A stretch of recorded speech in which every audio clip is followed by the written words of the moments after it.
நிமிட வேத ஆராய்ச்சிக்கு உங்களை வரவேற்கிறோம்.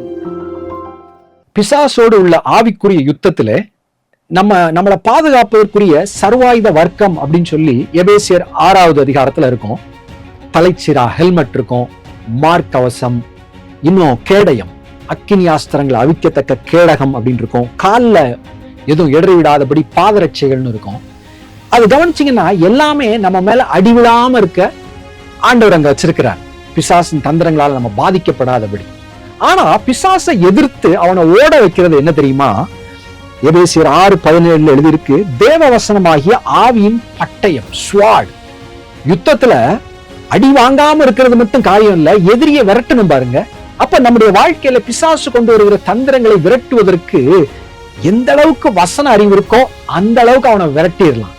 இயேசுவை சோதிக்க பிசாசு வருகிறான். வசனத்தை வைத்து ஜெயித்து அப்பாலே போ சாத்தானே என்று சொல்லுகிறார். பிசாசை எதிர்த்து நின்று துரத்துவதற்கு ஒரே வழி வேதத்துல இரவும் பகலும் தியானமாய் இருப்பது, அதை உள்வாங்கிக் கொள்வது.